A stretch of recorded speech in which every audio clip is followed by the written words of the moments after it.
The southern eastern shore of Nova Scotia possesses many picturesque fishing villages and many beautiful seascapes, but one doesn't have to go very far from the capital city of Halifax to see this special spot. There are no trees around Peggy's Cove. The dominant feature are huge, round granite rocks, many of them the size of houses. They seem to be pushing up and out of the land and sea. Nestled inside the circle of these rocks is a group of fishing huts. Now and then a fishing boat leaves by the little bay or cove in order to travel out into the great Atlantic Ocean. For nearly 200 years, there have been fishermen at Peggy's Cove. All around the little harbor, there are huts or fish stores where the fishermen do their work. Here they bring in the fish and clean them, wash them, and salt them. The salted fish are then stored in barrels. Nowadays, however, more fish are sold fresh than salted. Visiting as a tourist, I wandered into one of these little huts while the fisherman was busy at his work.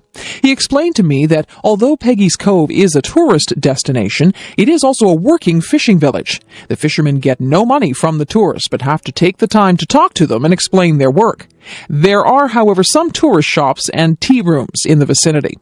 Part of the charm of Peggy's Cove is that it is so small. The population has been well under 100 people for most of its history. The buildings are mostly small dwellings, with the lighthouse being the most prominent structure.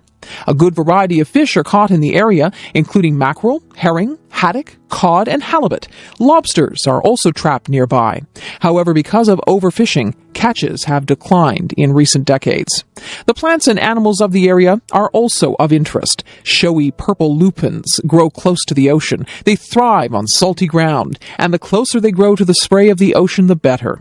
One of the world's few carnivorous plants, the common pitcher plant, also grows around Peggy's Cove. Its leaves trap insects, which are digested to nourish the plant. Common birds are the stately blue heron, which likes to fish in the marshy pools. The heron stands several feet high and spear fish and frogs with its sharp beak. Another bird is the osprey, or fishhawk. The osprey's keen eyes can spot a fish moving beneath the surface of the water. It can dive swiftly, hitting the water with great speed, catch the fish in its claws, and then fly away with its catch. I have also seen pools close to the ocean full of large tadpoles. These tadpoles spend several years in the water before they develop into bullfrogs. Bullfrogs, the largest Canadian frog, have been known to eat baby ducks and small fish. Looking over the little harbor and out toward the great ocean, one notices the contrast between the very small and the very large. If Peggy's Cove were larger, it would be more ordinary. As it is, it represents all the little fishing villages where men have gone forth in little boats to fish on the wide ocean. Prince Edward Island. Throughout history, people have dreamed about a special place, remote from the day-to-day business world. Sometimes they have thought of this place as an enchanted world where the weather is always good and the food is always easy to get. Sometimes it has been a hidden valley in the mountains, or an island far out to sea. When the Europeans arrived in the South Pacific, they thought that they had found it. Islands such as Tahiti seemed about as perfect as possible. Nowadays, our cities grow larger and larger, and people have to work harder and harder to succeed. Many people would like to escape to a quieter, slower, more peaceful, more attractive environment. When summer holidays come, many people travel to Prince Edward Island in eastern Canada. It has a mild summer climate and hardly ever gets too hot or dry. The fields, trees, and crops stay green all summer. In fact, PEI is famous for the many shades of green on the island. Its soil and dirt roads are red because of iron oxide in the soil, and visitors are never far away from the blue waters of the Gulf of St. Lawrence. In late June and early July, the roadsides are covered with large purple flowers called lupins. The vivid colors of PEI help make the province a photographer's paradise. Prince Edward Island is almost 100 miles long and about 20 miles wide. It is small enough that a tourist can see much of the island in a couple of days, but there are enough interesting things to see and do that most people like to stay longer. One of the chief traditional occupations is fishing. At one time, fishing was an important source of food and income for many islanders. Now the fisheries are in decline.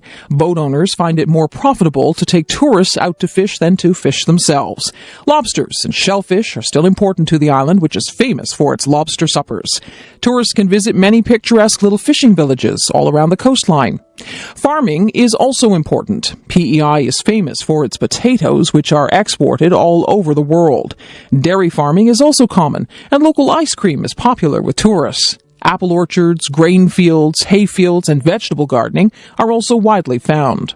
During the era of sailing ships, a lot of shipbuilding took place on the island, but as steel hulls replaced wooden hulls, shipbuilding moved to regions where steel was being produced. The full impact of the Industrial Revolution has never hit PEI.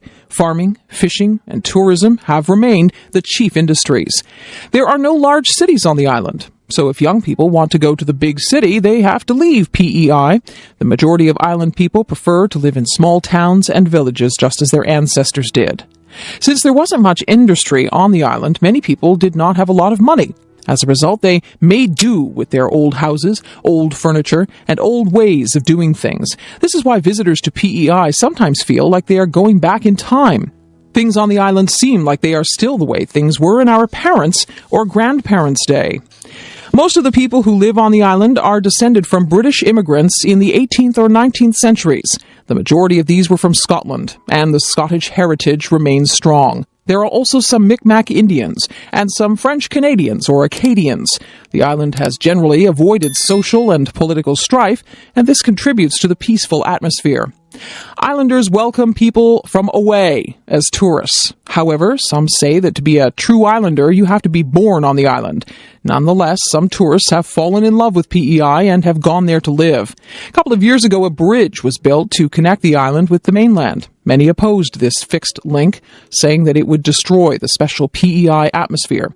It remains to be seen whether the island will change now that tourists can drive directly onto the rich red soil. Public transit. Public transportation in North America varies greatly from place to place. Some large cities like New York, Boston, Toronto, and Montreal have subway systems. These same cities usually also have train service into the city. But most towns and cities do not have subways or trains. Some do not even have buses. Most big cities have some sort of public bus service. In most North American cities, people who use the buses complain about poor service. This is partly because most people prefer to drive a car. Automobile companies spend billions of dollars on advertising. They want to convince young people that they should drive a car as soon as they are old enough.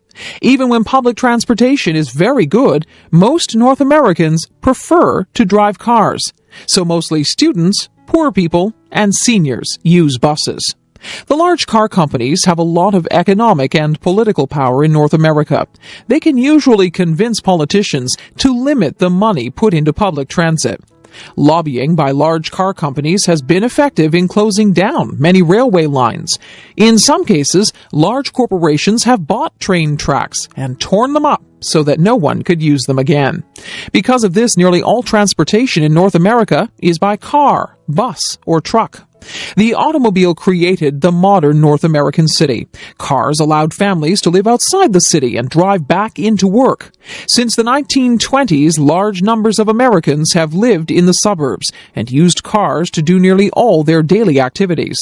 People drive to school, to work, to the shopping mall, to the theater, to church, and to doctors, lawyers, and dentists. Because the modern city is so spread out, it is difficult to get where you want to go by walking, or even by bicycling. But the automobile also causes problems. Car accidents are a major cause of death and injury. Crowded streets and snarled traffic can lead to road rage. Frustrated drivers sometimes get out of their cars to fight each other. Young people often use cars as super toys. They enjoy driving very fast and take risks while driving. A high proportion of serious accidents concern drivers using alcohol or drugs. More recently, some people have accused cell phones of being a cause of accidents. About half of the air pollution in North American cities is caused by motor vehicles. The exhaust fumes from cars and trucks are part of this. The other part is that vehicles erode the surface of the highways. Small particles are torn loose from the road and thrown into the air as cars whiz by. Heavy trucks are particularly large contributors to particle pollution. Especially in hot weather, a layer of smog covers many cities. Much of this is caused by motor vehicles. Because city roads are often crowded, the result is frequent traffic jams. When cars are moving very slowly, bumper to bumper, it adds to air pollution. Another problem with cars is that not everyone can afford one. The average car costs nearly $20,000 to buy and about $4,000 a year to operate. So cars are also a status symbol. People with cars tend to move out of the city. As a result, downtown areas are usually where the poorer people live. For a long time, many people have said that governments should try to make downtown areas more attractive to live in. This would include improving public transit into and inside the cities. Then some people may move back from the suburbs, and air pollution levels will decline. Right now, the large automobile companies and oil companies oppose these measures. Recently, there have been cuts to public transit in many cities. Whether these cuts continue or whether they get reversed is a big political issue in North America today. Red-haired Anne. The story of Anne Shirley, the red-headed orphan, has been popular around the world for almost a century. The opening chapters of Anne of Green Gables tell how a brother and sister, living together on a farm, have decided to adopt a boy. Matthew Cuthbert is now 60 years old and needs help working the farm.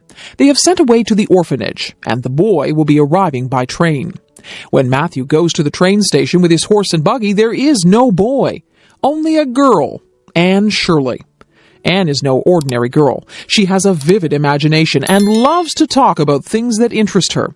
Matthew, who is shy and quiet, takes an immediate liking to her. When they arrive home, however, his sister Marilla is very upset. She doesn't see what good a girl would be to them. Matthew says, "We might be some good to her." After a while, Marilla begins to feel sorry for the thin little orphan and decides to keep her. But Marilla finds that teaching Anne how to behave properly is quite a challenge. Anne often does things without thinking first, and Marilla has to be vigilant to keep her out of trouble.